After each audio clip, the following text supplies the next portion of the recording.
Kyle, Dave, how you doing, buddy? I'm good. And yourself? I'm living my best life. I'm living my Donald Driver life today. I'm sure you saw Ooh, that. is he much better at that? Yeah, I just figured, it was either this or the old school Reggie White jersey today that I was going to bring on. But I decided to go Donald Driver. It's no rhyme or reason as to why over Reggie White. Just thought that the white and green theme was good for today. Very classy. Fun story about Donald Driver. So I was at the Packers their little tour of the Hall of Fame area, and they actually one of like their pieces, they have a leather jacket of Donald Driver's, and it turns out that since he was a seventh round pick, his signing bonus was literally getting to pick something from like the pro football area and everything. So he literally just got to go to the pro shop and pick something out randomly, and he chose a leather jacket that had the Green Bay Packers logo on it.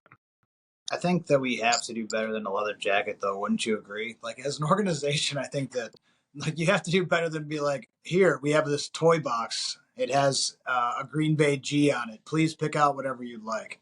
I just thought it was funny. Like, one, the fact of, yes, you had to pick from the pro shop, and then two, on top of that, he gave it back to them. So he literally lost his signing bonus.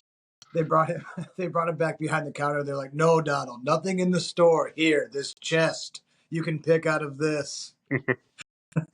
It was a cool jacket. Like, honestly, it probably would have been about $200 at the time, but, Still, maybe, still maybe could have done a little bit better. We are a professional football organization, nonetheless. it was like, what, 1999? So I suppose. 25 Still, years ago. But, yeah. yeah, it's just a side story. So what topics do we have for today, brother? Dave, we have a lot to cover today, but we will not disclose all of what we're going to cover right off the bat. But we do have a couple key games to get to here because we missed a week. So we have San Fran and Green Bay to dissect first. Well, then we'll jump right into Miami, Green Bay, and we'll try to do it in a way that's probably a little bit more in depth for San Francisco and a little less in depth for Miami. Just for time's sake and for boring the five people that will watch this. So Mr. uh, T. let's jump right into San Fran. So we had some controversy, obviously. I hate the San Francisco 49ers, and I know that you know this about me, but I really hate that franchise. And it's only because it's nothing to do with players or anything like that with drama. It is solely to do with the fact that we always beat them in the playoffs, and consistently they have beaten us when I'm riding very, very high in the Green Bay Packers doing well. So uh, obviously, we know what happened last year. All the Packers were talking about this is a revenge game. Even the new additions to the team were kind of conjoined on that topic and saying, "Oh yeah, we want to help out. Um, we want to win this one for the guys." I admire that, like the team spirit around it. And so it seemed like they were kind of carrying a chip into their shoulder or chip on their shoulder going into the game, even with some key injuries for San Francisco. So we knew that they were going to be missing Brock Purdy. That's a huge loss. I mean, it's like starting without Jordan Love. Now, granted, Packers have won games this year without Jordan Love starting. I'm just Two, I saying. believe. Two games. Yeah. So, is it possible to win? Yes. Is it, um, much, much more difficult? Yes, absolutely. We all know that. But I don't sympathize, Dave. I don't care. They should have overcome if they wanted to win.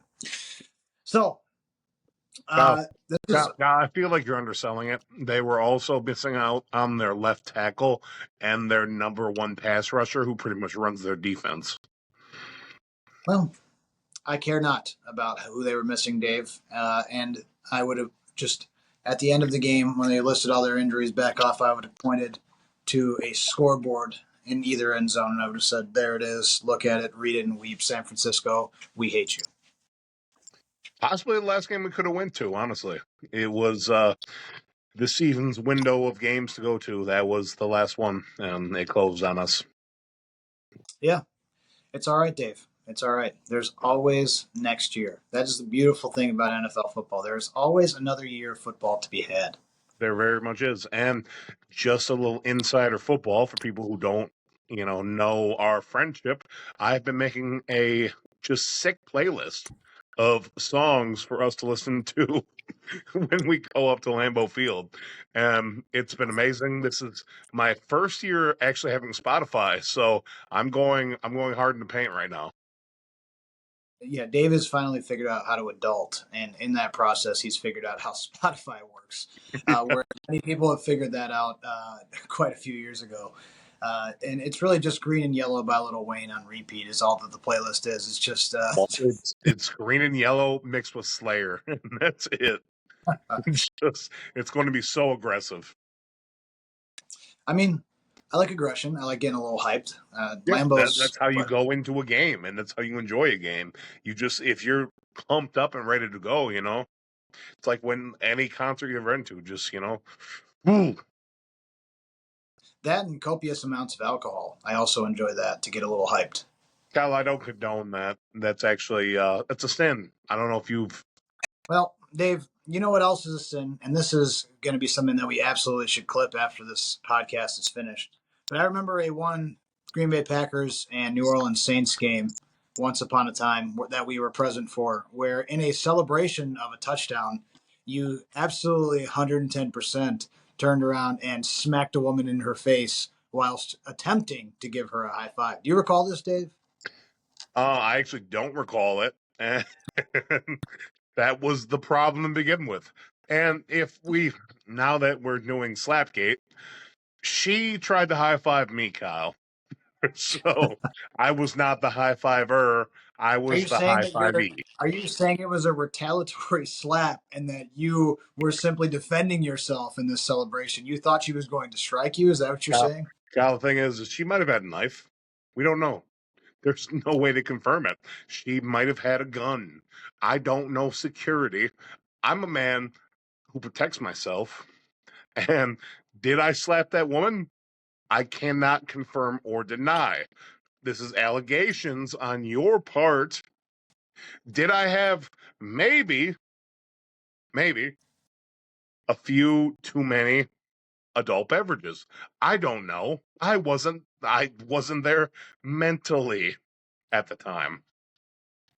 I don't think that's a good excuse. Kyle, there's a lot of things that can be said. There's a lot of things that can be done, but at the end of the day, I did offer the woman a drink of her own, or I offered her straight out, "I will buy you anything at the concession stand," just being a nice man, and it had Now, nothing to do with the confirmed her attacking me. I now, just well, was being kind. in your defense, if that was to have happened, and of course we're now speaking in hypotheticals, but if that was to have happened, I know that you offered this lady quite a few apologies during this whole time period, and that lady seemed to accept your apologies, even though you are a large man, and I'm sure that your hand, which is the size of a bear paw, smacking her across the face, it was probably pretty painful. But nonetheless, she did seem to accept your apologies. Everybody was cool with it. They understood you know, the nature of what had happened. Now, They seemed to understand that it was accidental. evidence one: I am a very, very tall human being. I am 6'6", possibly 6'8". I've ranged on many different scales. And she, very tiny woman, probably 5 foot tall. And when you look at the different elevations of Lambeau, you think like she was a row down from us. I was a row higher. The math wasn't mathing. The sheer amount of possibility that we even had a clean high five, very, very hard. And Yeah, it the just it, likelihood of that solid in the beginning was very slim. I'll give you that. it was very low. And that was a problem. The math was not mathing. She happened to just then it was pretty rude of her, honestly, if you really think about it. She decided to headbutt my hand just That's because true. we didn't connect with our hands. So she got upset and then headbutt me. A Yeah, you group guys had You guys had an opportunity to do something special, and unfortunately, you missed out on that, both of you guys. And it ended up in It was nothing less than a brutal assault towards my hand region, Kyle. with her face. You're talking about. Yeah, that makes sense. Uh, Dave seems to be experiencing some conveniently timed camera issues after talking about smacking a woman in the face. So we're going to move on and transition into San Francisco and Green Bay in Lambeau Field, where the Packers jump out to a very early lead versus San Francisco. Um, and the way they did that is via Tucker Kraft touchdown on a tight end screen. Very well timed, good placed ball. Packers go up 7-0 on San Francisco right away. It's what you want to see in a game that you have players talking all week about how much fun this is going to be and what a revenge game it's going to be. So you like to see the guys go out there and get a touchdown on the board rather quickly. Also, huge stat in this game, Dave. Yeah. The 87 rushing yards in the first quarter. It made my heart extremely happy. Not only because we have been consistently destroyed by San Francisco in the running game over the years. A one Raheem Mostert once ran for, I think, 250 some odd yards against us in a We don't playoff actually game. have to mention that. We do, for this exact reason. So getting 87 rushing yards in a first quarter against San Francisco made my heart very happy. It is a matter of revenge for me, too. I felt like I was included in the revenge game at that point. It was very, very, very nice for me to see. Also nice to have a field goal kicker that can kick 51-yard field goals, Dave, because that's what put us up 10-0 in this game before the second quarter. So thank you, Brandon McManus, for being a kicker and doing your job well. Rip to the Narv dog. Yeah, it's nice the fact that we've actually personalized his travel plan, so he's nowhere near flight attendants. That's true. That's true. And when you have games consistently in Green Bay, that helps. You know, you have No, back weeks. and Narvdog is instead just doing amazing things on his own. I believe that he started investing in crypto, and Yeah, I'm sure that the whatever IT department he's going to work in now is very thankful that he is no longer kicking for the Green Bay Packers. Narvdog, I miss you, and I'm so sorry. Where are you? Yeah. So the second quarter, we have a. I just wrote down some highlights from the game. I'm not, like I said, I'm not trying to get too crazy, but we have a Quay Walker dropped interception on a good coverage. I think great defensive scheming, if I'm being honest, but just not the finish end product that you want out of that defensive possession. So that's a missed opportunity. Ultimately, it's not one that's going to impact the Packers in a way that is going to be some kind of huge detriment to the team. But it's one of those things where I think in a game time situation or something like that, it could be a giant problem for us. So, missed opportunity. I've been picking on Quay a lot. I'll let this one go because it didn't matter that much in the long run. But nonetheless, not happy with the results of that.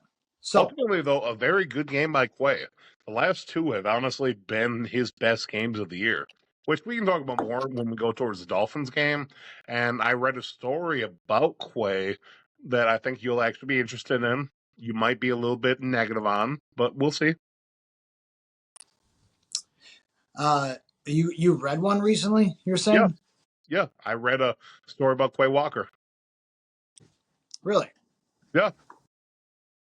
So apparently, I guess I'll just address it now. So Quay apparently has been incredibly hard on himself over his play for the last few weeks. And he ended up talking with the Packers coaches, and they ultimately built him back up. And they told him the thing is if you're going to make a mistake, make it at 100% speed. If you're going to make a mistake, make it fast, make it efficient. And that's why the last few weeks he's been playing balls to the walls and he's been playing hard. like, and you see it in his play. Quay Walker, honestly, for PFF, has been one of the top-rated linebackers in the last 2 weeks in the NFL. That's really great for him, Dave. I'm glad that he is playing so great the last couple of weeks. Let's hope that that lasts a very long time, and Yeah, that that's hope. and if you're asking yourself, wow, Kyle, that sounds like sarcasm. Why does that sound like sarcasm? Why do you not seem like you're buying into what I'm saying? It is because I'm not. Uh, I don't trust that this is going to last. I think that Quay, while extremely athletic, is undersized for a linebacker. I think he continues to make terrible plays in the football, miss opportunities where we need opportunities to be capitalized on, because that's what great teams and great players do and get in big time games and situations. And I think that he's going to continue to be terrible. I But believe that he's misplaced from the get-go. I don't think he's a traditional Mike. I think he's more of a weak side linebacker. But when you have Quay playing with an Edgerrin Cooper, who's even smaller, it's one of those things where he's been forced into that Mike role. Do I think Quay Walker is great? No, I've mentioned multiple times that I think he needs to be benched, but I do at least see him playing better, and I will acknowledge the fact that he can grow in this system and be a better linebacker. Is he great? No. Does he deserve a fifth-year option? No. But I also don't see him as somebody who needs to be cut like you. well, I'm just a believer in either you ride the hot hand, and when the cold hand demonstrates that it's a cold hand repeatedly, you do what needs to be done to the cold hand. Sometimes, Dave, in frostbite type conditions and extreme cold, you know, there's nothing to do at the end of the day but just amputate the hand. You know, you got to get rid of the disease, Dave. You got to get rid of what is hurting you, what is holding you back. And sometimes, Dave, that is something that is near and dear to your heart, unfortunately. And Quay, while he had a ton of potential, is somebody who has disappointed me time and time again. And I get to a point, Dave, as a fan of the game, where I no longer want the disappointment around anymore. And I think this is a specific instance where it's just a player that I consistently pay attention to. We all have positions on the field every week that we hyper focus on, and it's really easy in this day and age in football to get hyper fixated on the offensive side of the ball, right? What is Jordan Love doing? What passes is Jordan Love throwing? Is he making good decisions? What are the receivers doing? Do we have separation? That kind of thing. Josh Jacobs is running the football very well. He's running the football hard, fighting for extra yards. All that great stuff, right? I think that very easy to get hyper fixated on things that you're involved in, or even positions on the field that you used to play yourself. And for me, while I was extremely undersized for a linebacker, I also found ways to be elite at that position in high school. And I don't say elite as in like NFL level, obviously, but we're talking more so about um, being able to fill gaps, being able to be effective in pass coverages, take on blockers, and get to the quarterback, that sort of thing. So I think we all have positions on the football field that we pay attention to because we were once in those positions ourselves. And I think Quay Walker in the linebacking crew for Green Bay is something that I've always paid very close attention to because I played a lot of linebacker in my younger days, in my football playing days, right? Like a lot of us that are fans of the game played the game ourselves. I wasn't at a collegiate level or anything like that. I was fairly good in high school, but I played middle linebacker. I played the Mike position, and I was undersized when I did it and athletic. And I love watching guys play it effectively in the NFL. It makes me jealous of, of God, the you being fact undersized? One would never guess. that, yeah, I know, right? Who would have thought 5'7" and 180 in high school was undersized for a Mike? But unfortunately, it is, right? So, um, you know, I I just get a little disappointed by the positional play at times. And like again, like I'm not an NFL linebacker. I was never going to be an NFL linebacker, so maybe it's a moot point to say that I play or I know what's going on in those positions better than a Quay Walker does, right? Because he's in the NFL, he's getting paid millions of dollars to go out there and play football every week. But I think that there are positions that you pay very, very close attention to, and Quay is just one where I can't take my eyes off it. And unfortunately, on a snap to snap basis, it's just very disappointing. So, No, I agree. I look the same way when it comes to linemen. I'm a big fan of the big uglies, and I do think that for the whole season he has been underwhelming and he hasn't been performing. But he has. I think that with Quay, he just has to be used correctly. He's a blitzer. He's somebody who you just use in specific packages. Now, does he live up to his first round? No, he just doesn't. His first round draft position, just he's not up to that point, and he's playing bad to that level. But when you use him correctly, I think that he's very, very efficient in his role of, you know, you got to go fast. You have to move fast. He can do that athletically. But when you're relying on him as, a Fred Warner or another great linebacker in this league right now, no, he's not there. I don't think he'll ever be there. But that's how the Green Bay Packers are utilizing him right now. yeah, I mean, I think that you utilize what you have, right? And we're past the trade deadline. We're past some opportunities for some other things to come into Green Bay, and give some assists, some things, and maybe spread out the repetitions, between guys, or give other guys a shot to be elite, in some kind of positional battle or something like that. We're past that point.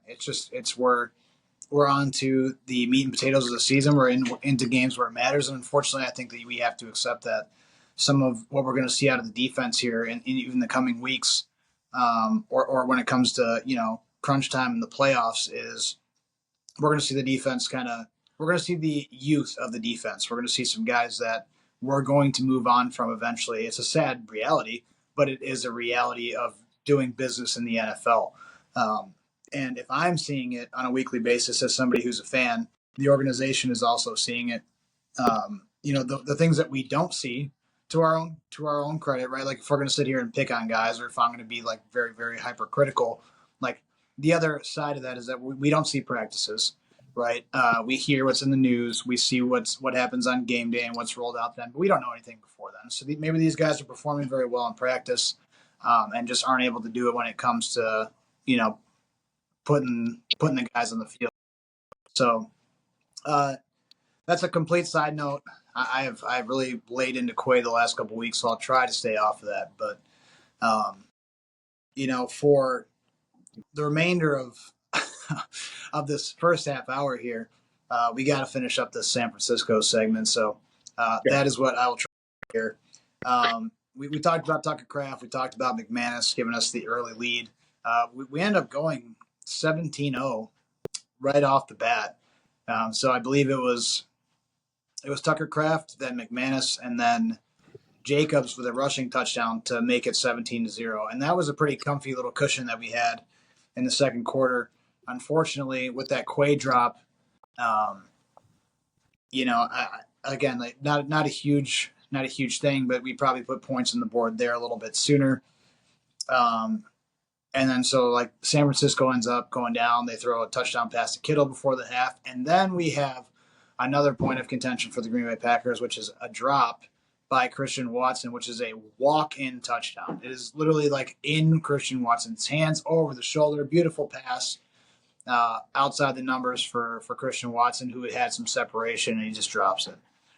It was very reminiscent of his first ever play in the NFL, where against Minnesota Vikings, where it was launched to when he dropped it. Not his Exactly. best I game. mean, no, not his best game. I think he had 3 targets all game, and that was one of them. That's a difficult thing to overcome, man. Like I don't know where in training, you improve with catching the football. You're a receiver, right? Like it's what you specialize in. You're going to drop passes naturally. It's going to happen. Everybody, even the greats, drop a pass, right? Like no one is immune to drop passes. It's just the rate at which the Green Bay Packers are doing it is kind of insane. So, I don't know if it's inexperience. I don't know if it's more live reps are needed. That's always my philosophy on these kind of things is, well, how are we practicing then? And are we getting live reps where these guys are really confident under the lights they're going to be able to make those kinds of plays? And I don't know the answer to that, to be honest with you. I don't know It's how. honestly kind of funny because this feels like one of the most talented wide receiver groups we've ever had in Green Bay. It reminds me of like kind of the 2010 season where you had Jordy Nelson, James Jones, and you know, not Cobb that year, but no. So just basically, you have one of the most talented wide receiver cores, We still have but Jermichael Finley at that time or no? in 10, I believe so. It Yeah, no, they did have him, but it's just one of the most talented wide He's, receiver cores. he's a big time pass dropper as well, Jermichael Finley, back in the Yeah, day. but you're looking at one of the best cores that you've ever had. But they just seem like they just drop so many passes. It's whether it's Watson, whether it's even Romeo Dobbs at times drops a lot of good passes, and then you have Wicks that drops a lot too. Like Kraft has also dropped a few good ones. It just seems like this team is so close to greatness for all time for Green Bay, but they're just not quite there. And that is just a youth thing. That's inexperience. But ultimately, like you said, you're paid to catch the ball. And that's a thing that, like, they just miss so much. And I don't know if that's more of the fact of it might be a Jordan Love issue where he's throwing the ball hard. I remember they used to talk about Brett Favre back in the day. Brett Favre Broken. would launch the ball a million miles an hour. Receivers literally would have broken fingers. They would have to extricate their fingers because Favre would just launch it so hard. And I don't know if that's an issue like that with Jordan Love or if it's just the inexperience, but that's something that it seems like we're about 70% of what we could be. Like with this core, we should be one of the best in the NFL. I think one of the arguments to be made here too is like, could it be a ball placement issue? We know Jordan throws a lot of these passes downfield where, like guys have to make adjustments to their back shoulder throws, or he's throwing into double or triple coverage at times. So guys are maybe used to going up for these contested passes. So when one's right on the money, maybe it's a little bit more confusing or harder for guys to just come down with the ball clean. I don't know. I don't know. Like I'd like to make an argument for Love there, or for the receiver, but I'm not sure I'm really finding one because like I can think of many scenarios that are catchable balls within that San Francisco game that just aren't caught for whatever reason. So I don't think it's ball placement necessarily. I think guys just have to catch the football, and it's just as simple as that. But that would have made the game. Let's get back to San Fran. So like that would have made the game 24-7 had we caught that bomb before the half ended. It ends up being 17-7 at the half, which makes me a little bit nervous. Right, I would have felt a lot better about 24-7. But we go into the third quarter. The defense is still rolling. McKinney has an interception in the third quarter. Then we're actually at 24-7 with another Jacobs touchdown. So that's 2 at that point for Josh Jacobs. And I put in a note when I was watching the game, and I said, pour it on, Dave. Pour it on. I don't care how many injuries they have. I want to see that game be 100-0 if I could. Obviously, they scored, so that was disappointing to me. They put the ball in the end zone still, and a Kittle touchdown. But it is what it is. I'll accept that, given the result of the game. But 49ers go down, kick a field goal, of course, because they can't score because they suck. And it's 24-10 at that point, and they don't score again for the rest of the game. So really, that is a huge accomplishment in and of itself, limiting the San Francisco 49ers to 10 points. I don't care if they have a backup quarterback or not, if they're missing a left tackle or left guard at all. It does not matter to me because they have one of the best running backs in the league in Christian McCaffrey. They also have Jordan Mason, who was absolutely obliterating everybody. He got some touches in this game. They still have Deebo Samuel, who's a threat. They still have George Kittle, who's a threat. And let's not act like a backup quarterback in the NFL is still not a viable option for some teams to go out and win football games, because we know that Malik Willis has done it for Green Bay this year. And when you have threats in the wide receiver core and you have a good, strong running game, you are still able to go out there and perform. So I'll, 10 I'll points disagree line. with you on that, Kyle. I think that when you have Brandon Allen playing the Green Bay Packers, it's a little bit different than Malik Willis playing either the Indianapolis Colts or the Tennessee Titans. The Colts and Titans are two of the worst teams in the NFL right now. I feel like San Francisco could be a lot better. I feel like we play the handicap version of them. I'm happy we won. Don't get me wrong. I'm happy that we buried them, possibly got rid of their playoff chances. But I don't want to fool myself into thinking that this was the game that showed that we're there yet. And there was a game a week later I that wouldn't say that. I wouldn't say it's like a statement game for the Green Bay Packers beating the crippled 49ers. That's not my point. My point is that do you think that Brock Purdy is somehow an elite quarterback? Because I'm not buying in on that argument at all. I think that he's at least top 10, top 15. And I think honestly Well, his numbers have there's shown quite it.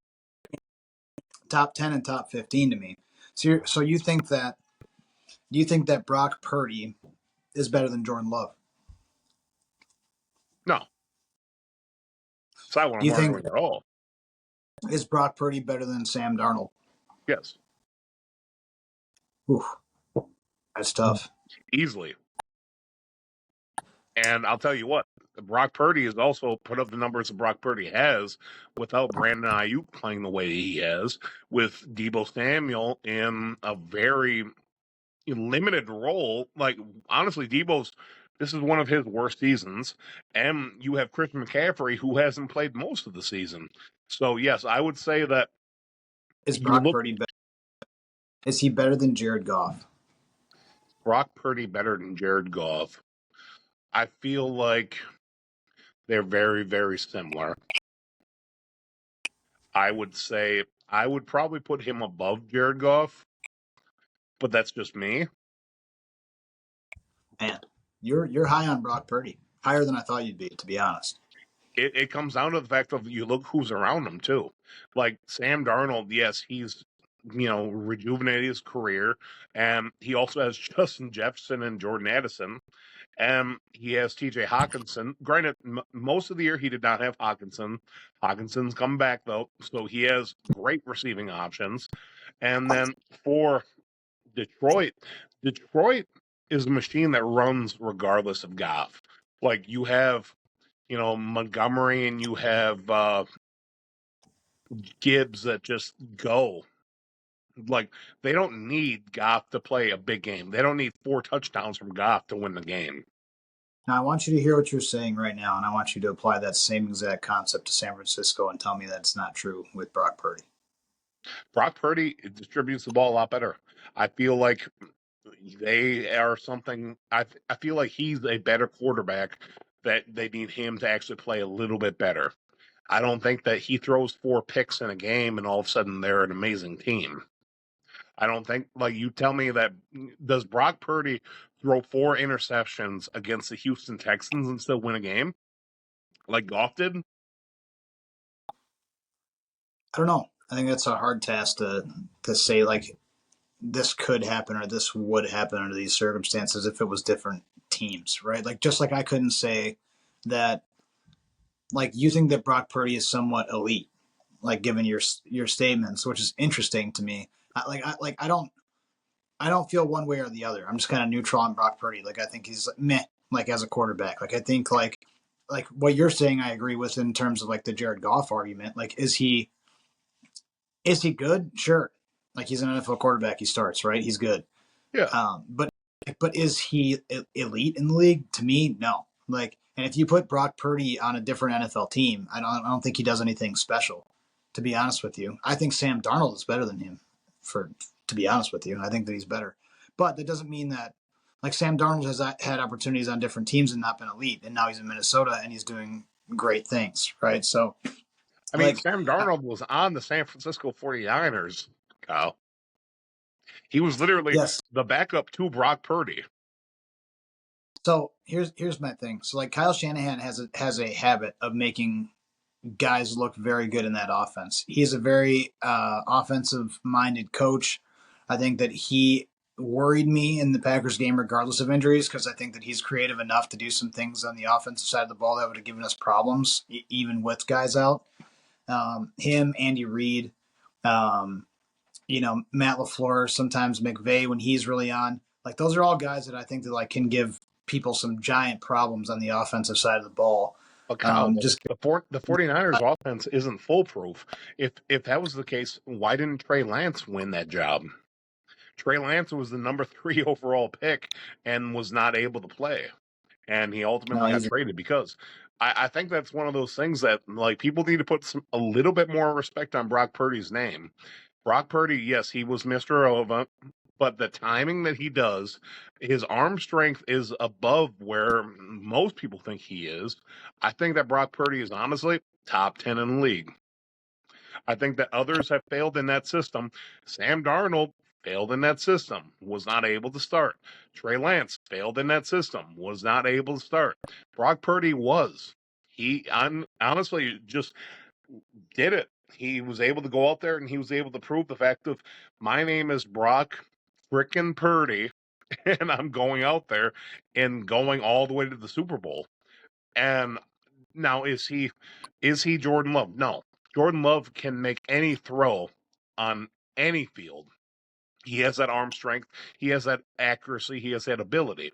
I don't think Brock Purdy's that. But when you're telling me a guy that can go in and make most of the throws and have the timing needed to run that offense, Brock Purdy is one of the best quarterbacks in the NFL. And we could that's argue fine. we could argue about this for a while. I'm telling No, you. it's good that it's I not a I'm, 49ers podcast, honestly. We would be terrible at this every week.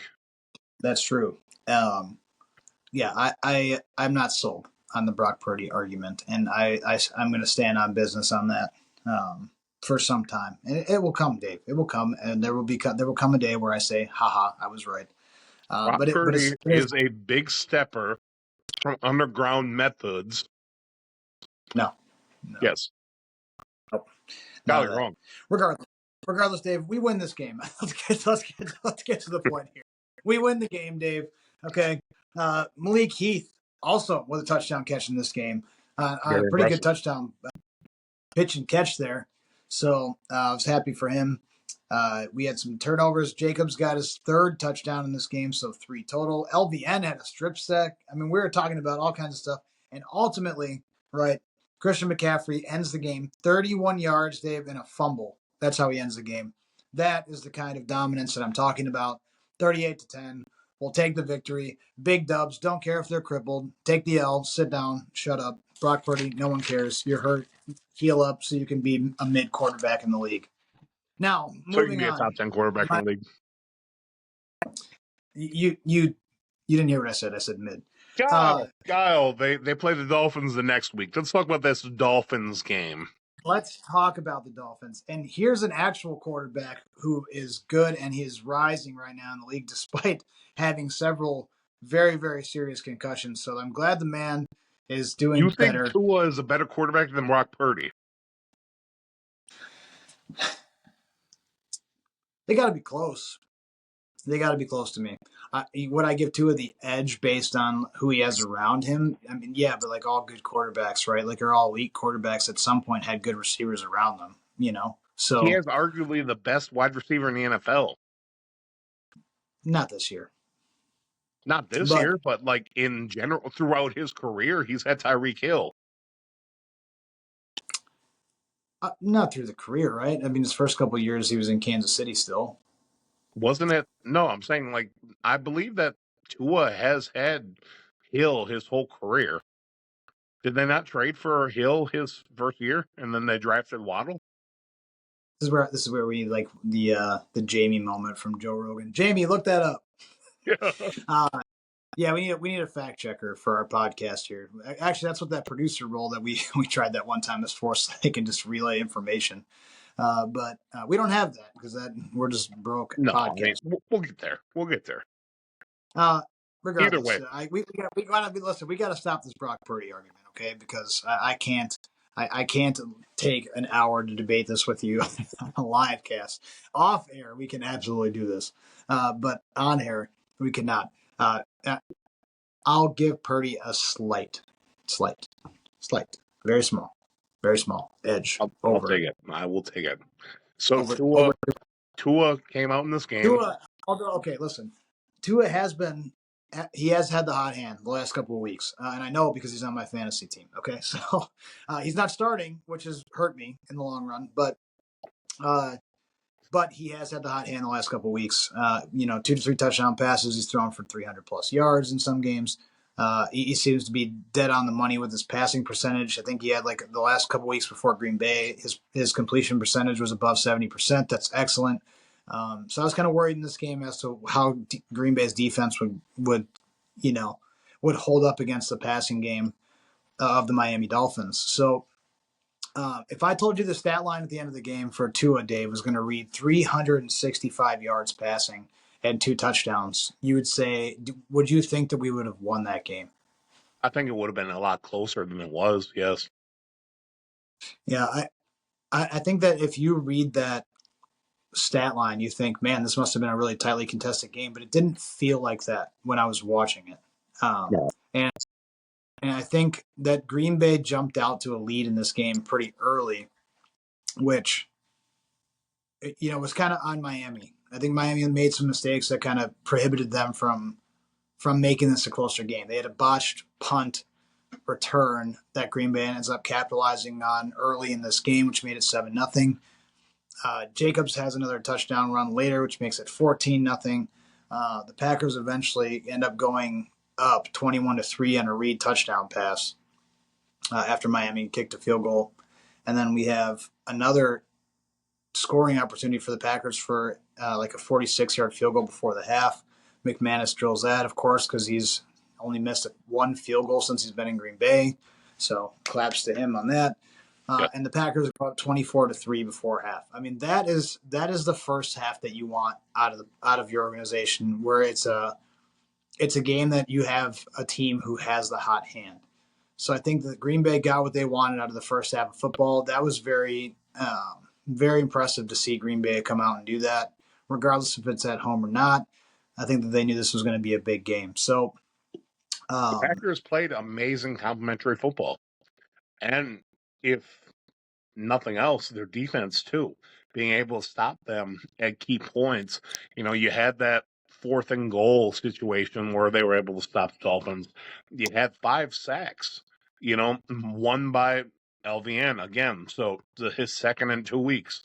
There's guys who have stepped up and they're starting to play in this defense to make them.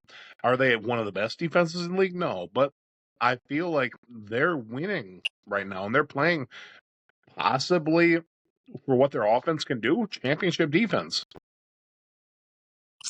yeah, I mean, the thing that I really noticed about when I compared the Miami game to the San Francisco game, and so granted, like let's just cut to the chase so we can kind of talk about both things at once here. So Green Bay ends up winning this game 30-17. Love actually played a pretty good game, 21 for 28, 2 touchdowns, and 274 for yards.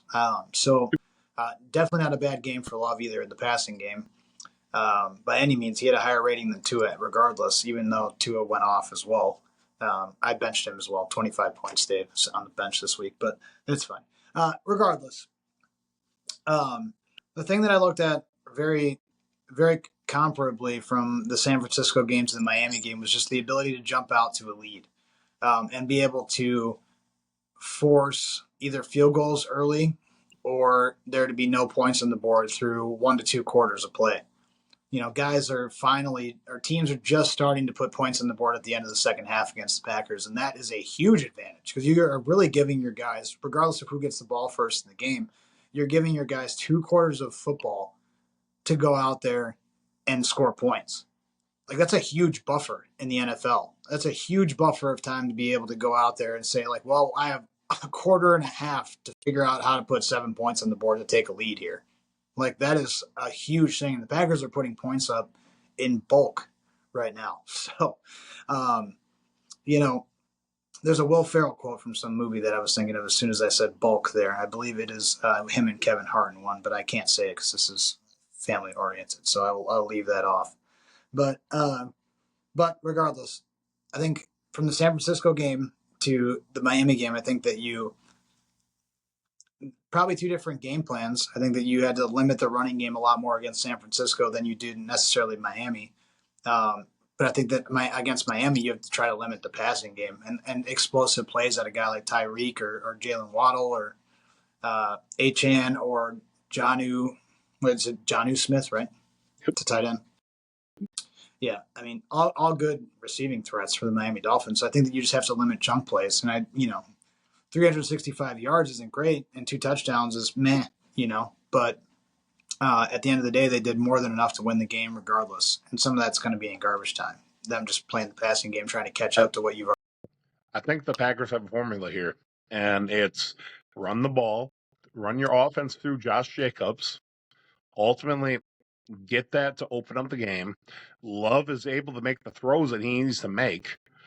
The pass catchers, as long as they can be consistent, and that's the biggest if, make sure you don't have those drops. If you can go out there and you can put up 30 points a game, you're going to win this game as the Green Bay Packers. And their defense is playing admirably. They're playing just good enough to the point where, yes, they're locking down these teams. Honestly, I did not see them locking down the Dolphins the way that they did. I kind of predicted they would with the 49ers just because of everything that they missed out on with all their players. But the Packers defense, if they can keep on doing what they're doing, even limiting to, 15 to 20 points a game, depending on who they're playing, Packers offense, let them roll, let them cook. This is a winning formula. I don't think that this is the rejuvenation that we had last year, where all of a sudden the Packers came out and everything clicked in the last few games. I don't think we're there yet. I think we're close, but I'm seeing a team that's really playing complementary football, and they're kind of making it click. If you can continue to do that, I don't see who beats the Green Bay Packers this year. I don't know. Like, we're playing the Lions this next week. Lions they fumbled a game from the Chicago Bears. They really should have lost that. If Matt Eberflus actually knew what a timeout was, they would have lost that game. So Well, Dave, now Matt Eberflus is going to figure out how to manage the local McDonald's in Chicago. That's what he's going to learn how to do. So his inability to call a timeout has now caused him to go and now start being able to critique who is making fries the best in a local McDonald's. He might be on our podcast next week. Who knows? That's true. He might be scrounging for something. We can't give him much, Dave. We can get autograph pictures of you. That's all it takes. If you autograph pictures of me, I'll tell you what, I'll even give you options. You want angles? You want me to wear a Carhartt hoodie? I'll do that for you. Yeah, absolutely. So we've made it through Miami and San Francisco. It only took us 48 minutes, and we definitely didn't get sidetracked at all. No. But just call this the ADD podcast from now on.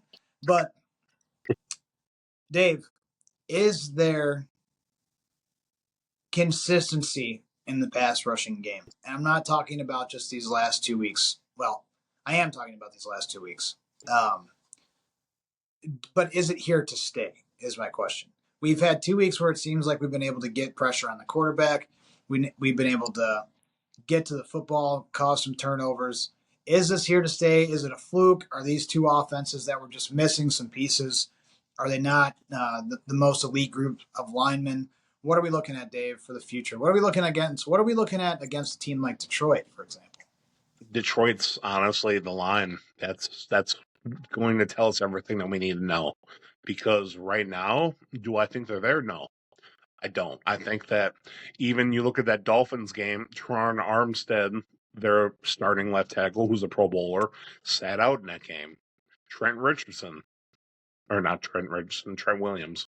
sat out in that game against San Fran. They've played 2 consecutive weeks where 2 of the best tackles in the league sat out. Do they do that against the Lions? Do they beat Penei Sewell? Do they make that type of a play? I don't know. I don't personally think that they made that step yet. I think that they've just been capitalizing on opportunity. And as much as I want them to, I don't think that they're there yet.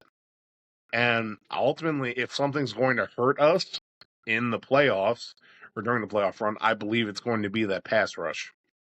I hope, I pray that Rashawn Gary steps up, LVN steps up, and they continue to do what they've done. But they're just, I don't know. I don't see it, Kyle. What do you think? I think it's tough. I think that this is what's fun about predictions, right? Is that we get to sit here and speculate as to what we think is going to happen, and something different completely can happen within the next couple of weeks. I'm not a big believer in a 1 game or 2 game performance is now the narrative, right? Like you can't just say like, well, Jordan Love, hasn't thrown a pick in 2 weeks, and now he will not throw any picks for the rest of the season. Like I just really don't think that's a good narrative to set yourself up on, regardless of who the player is or what position they're playing. I think that you have to look at the bigger picture, which is that what have they shown you over now 12 games in the season? And like at this point in 12 games into the season, I don't think they've shown you enough that they're going to be able to consistently get to the quarterback. Is the defense good enough to win games still? Yes, it is. Are they young and athletic and still learning? Yes, absolutely. Is it possible they come out against Detroit and torch them? Maybe. But like I just don't think that we have enough yet with the actual results of this season to say that they're going to go out and torch Detroit on the defensive line. I don't think that's going to happen. Is it possible we get a sack or two? Yeah, absolutely. But like you need your guys to consistently step up that we've been talking about the last couple of weeks. Van Ness needs to continue to step up. He needs to be a guy they can rely on. Like he's got to team up with Gary, and Gary's got to get there, and he's got to get home more often, man. It just has to happen for him. Like he's way too athletic and way too talented to not reach the quarterback every week or on a biweekly basis. He's just too good. So um, it's I don't think that they've shown us enough to where we can rely on that kind of defensive pressure every single week yet. I wish it would be, and I hope that they surprise me against Detroit, but it's not something that I'm counting on, against Detroit. It's just not. But I think they have some extra motivators, which help, right? Like, so they had 2 home games in a row. They had a San Fran game that they knew that they were coming into wanting to go in there and destroy this team that's hurt the Packers many times in the past, specifically in the playoffs, even since Jordan Love has been quarterback for the Green Bay Packers.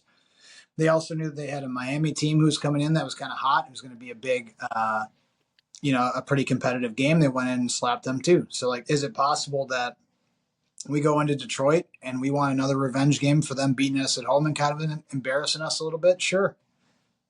Sometimes it's just the proper motivation and guys get hot at the right time.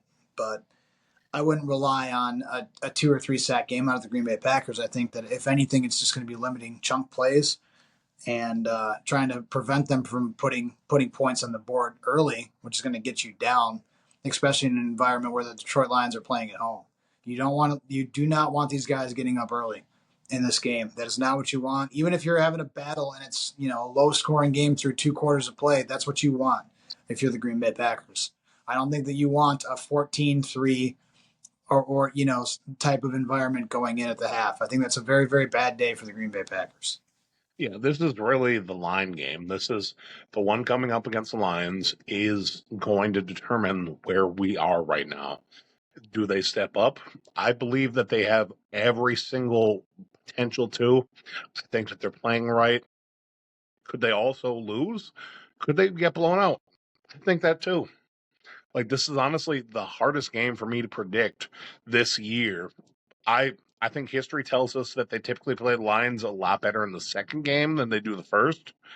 But who's to say? And does Jair play? Because Jair's been out the last 2 weeks. I know he's got torn PCL and he's been nursing that. I think that if he comes and he plays, that would help us. But I don't know. This is such a hard week to predict. And not to mention, who's been added to the Lions since the last time that we played them? Zedarius. My boy, my Yeah, heart, my soul, Darius Smith is playing for the Detroit Lions. Kyle, indeed he is. Kyle, I don't want to sidetrack this podcast. I've had nightmares lately, bud. I haven't slept Tell me right. about it. I I don't feel good. Every night I go to sleep, I put on my nose strip because I snore obnoxiously loud, Mhm. and I dream of my boy, Darius Smith, floating away from me. Just have you ever seen the movie Prince of Egypt, Kyle?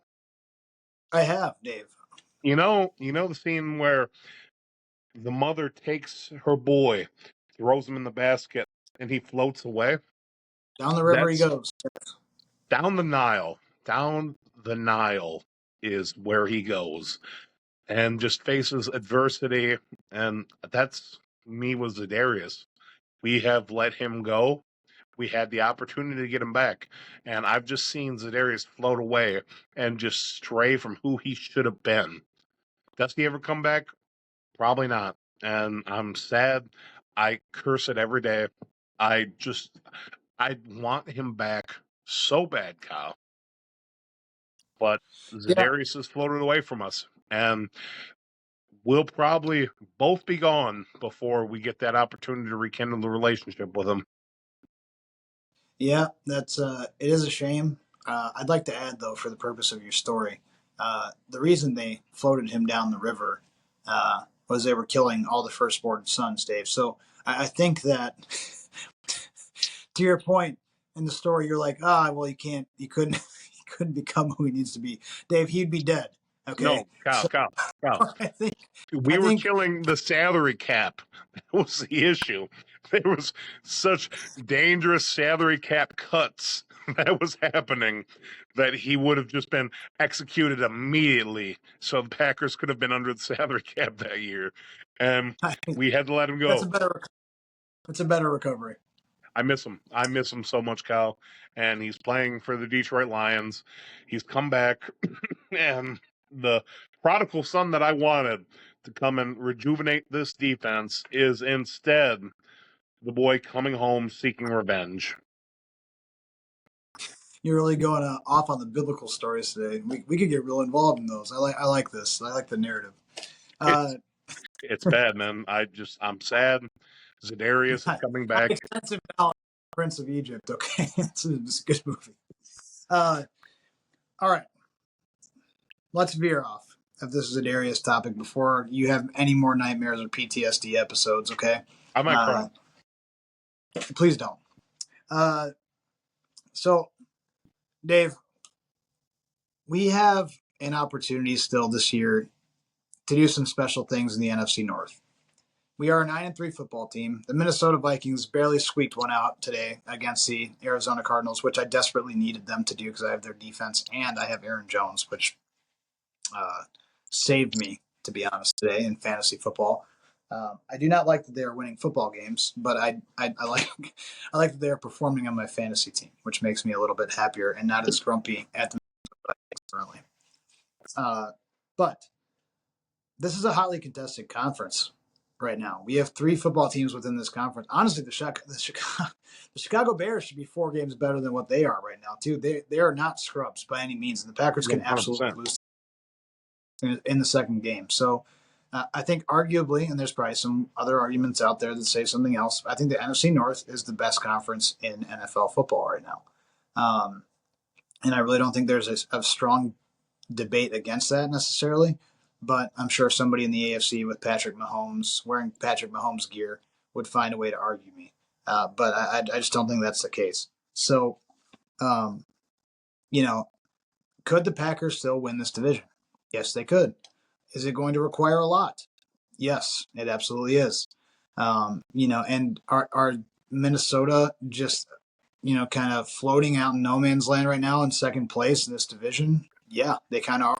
I think they have an opportunity to win this conference still as well.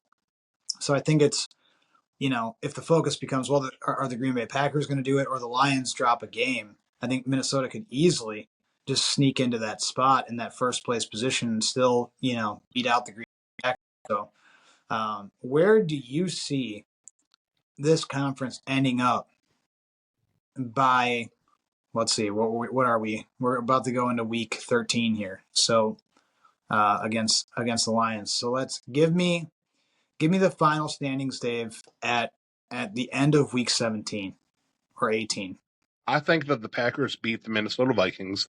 I think that they beat the Detroit Lions ultimately, but I do see the Lions still winning the division. I think that the Lions are going to be a 2 to 3 loss team, and honestly, probably more than 2. I see them losing to the Packers this week, and I don't see them dropping another game. I think that it's going to be ultimately they're going to be the Green Bay Packers will be the second place in the division because once they beat the Vikings, they'll rise above them.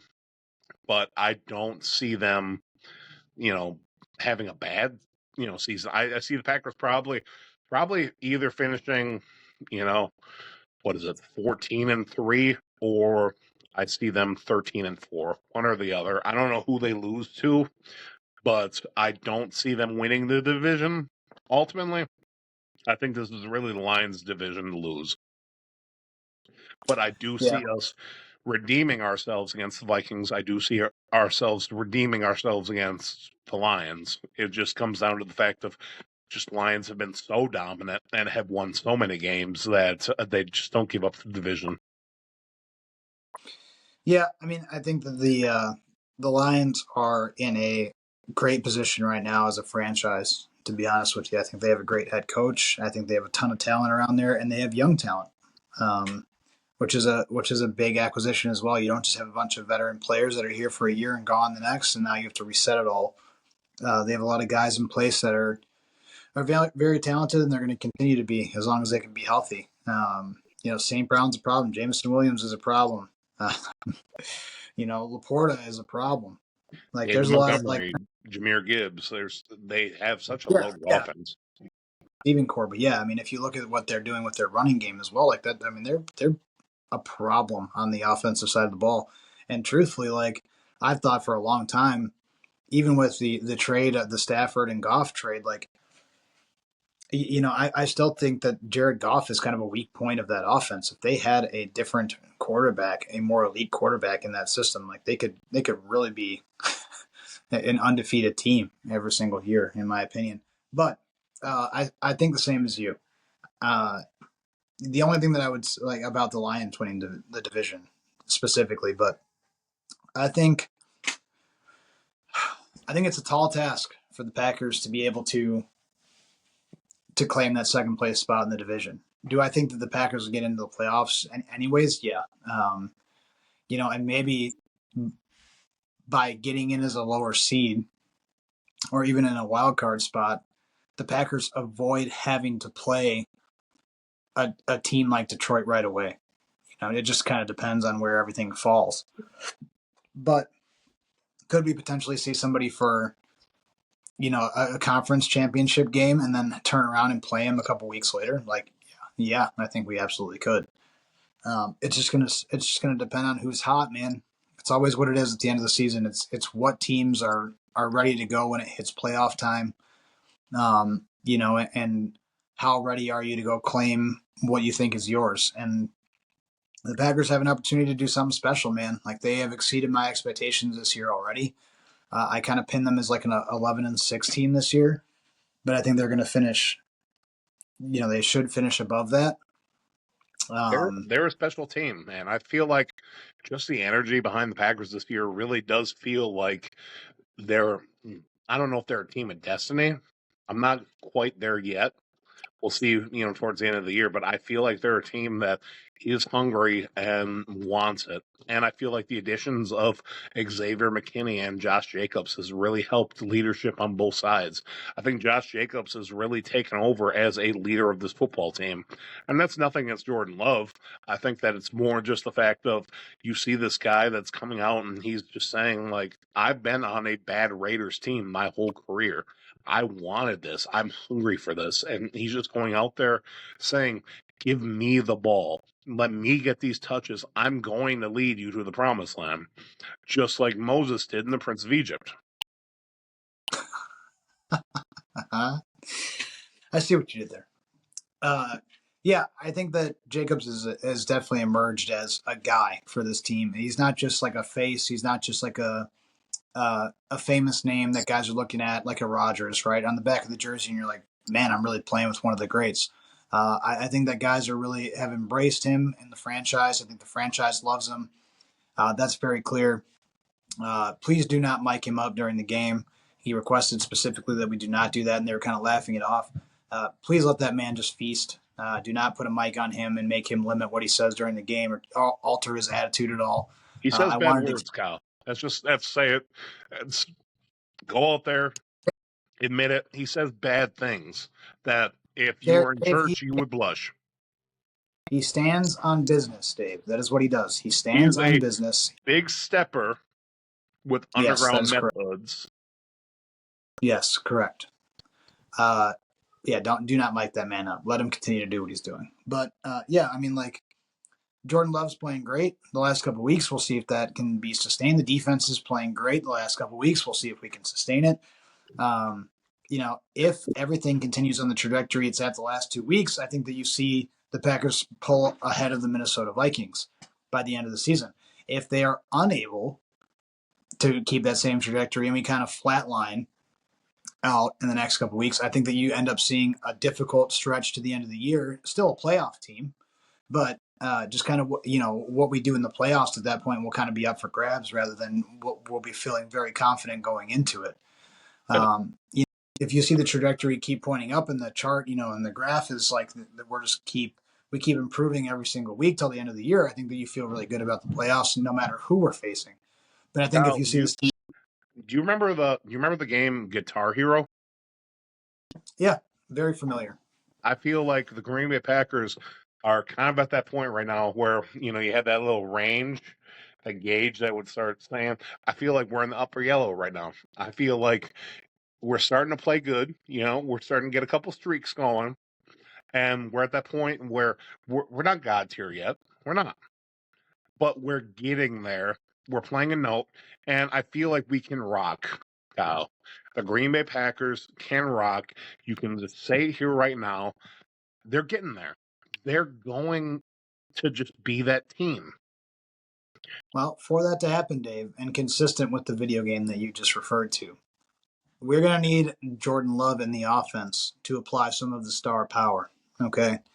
Some of the star power, Dave. You would tilt the guitar, if you remember, right? Yeah. Tilt it up. And there'd be some special things happening. You could really wow the crowd while using the star power if you hit enough notes in a row that were correct. And if you formed a streak. And what we need Jordan Love to do is we need to apply some of that star power to the upcoming games here and have him. There's also another quote from a Rick and Morty episode, Dave. Yes.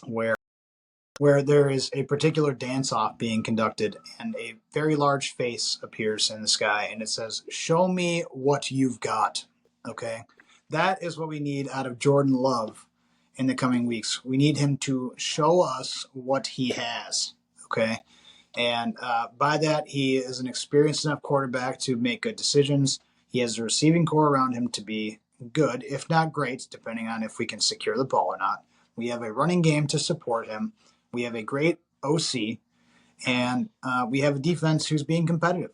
So I think that you see the trajectory continue to go up the next couple of weeks. I'm going to be optimistic. I'm going to say that we go into Detroit and have a chip on our shoulder, and we win a very closely contested game against one of the best teams in the NFL right now. Do you have a prediction, Kyle? I would like to get in depth with this prediction.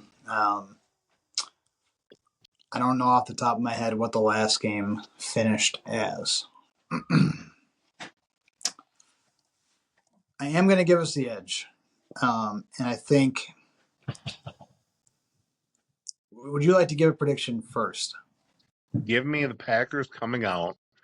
Their offense is going to shine. I think their defense keeps them enough in line. And in not per se garbage time, but I think that they end up coming back a little bit. Give me the Detroit Lions getting 28 points and the Green Bay Packers getting 38. And it might be a little bit closer, but I feel like 28 to 38 just feels right. I feel like they're going to make us sweat a little bit. And maybe even it's kind of like that Notre Dame game yesterday versus USC, where we end up making a big play that we get a touchdown at the end that pads our stats a little bit more. Say, say we're at 31 to 28, and then all of a sudden we pick them off and we get that touchdown at the end. But I feel like 28 to 38 just feels right to me.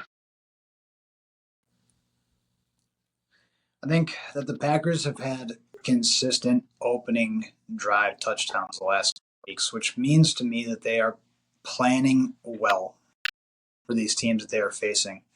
It happened against the Bears very quickly. It happened against San Francisco. A punt drop kind of prevented allowed for a very early touchdown, not an opening drive touchdown, but a early touchdown. I think the Packers will keep with that narrative. They'll score on the opening drive. Man, I'm having a tough time with the score prediction. I really would like to break it down drive by drive or possession by possession to give a more accurate representation of what the score would be, since I'm slaughtering you this year in score predictions. But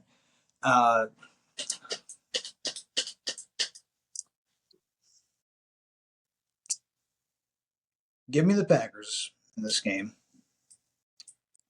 but give me a 27 to 24 victory. Okay. That's what I'm going. And I think it's going to come from a late McManus field goal. And McManus, Detroit, not a far drive. They don't have to fly him out. It's okay. That's true. Could be a team bus type situation. Not going to be anywhere near an air stewardess. So, yeah, I think it's tough. I think this game comes down to the wire. Either way, I think it's a winning possession for either team. A one possession game rather. I think that the Lions have the ability to beat the Packers last second, or the Packers have the ability to beat the Lions last second. I just don't know. That depends on ball possession, time of possession, things, timeouts, all that good stuff. But I think that the Packers narrowly pull this one out. Hopefully, we can speak this into fruition, because I would really like to see them beat Detroit in Detroit and make all their fans sad when they're all hyped. So, yep. So yeah, I also want to just point out I apologize for all my coughing during this podcast. I've been very, very sick with a little bit of a Wisconsin cold. And my daughter at the end there, she was a little bit upset. So, you might have heard that. But, that's okay. For a full 2 minutes during this podcast, Roman was down here in the basement area, and he was actually shooting pool balls across the table, and I was not able to address him accordingly because we were in the middle of this. So honestly, more of a reason to subscribe, so we can get big enough that we don't have to. We can just have a studio one day, Yeah, just like a closet space somewhere would be nice. That's all I'm asking for, Kyle. That's all I'm asking for. But do you have anything else you want to say, or do you want to wrap this up? No, we'll wrap it up today. As always, go Pack, go, and let's go get a win against these Lions on Thursday Night Football. Yep. Shout out, Mr. T. Appreciate you listening to this. Mr. T, if you're out there, you listen. Oh, you're there. You are there. Those pictures are incoming. Dave's got them ready to go. I've so many angles. It's very. We're actually not going to give them to you in the school. We're going to have to mail them to you because I feel like they're a little bit too provocative for an elementary school, Kyle. Yeah, we'll definitely catch them outside of school for sure. Without a doubt. But all right, buddy. Go pack, go. Yes, sir.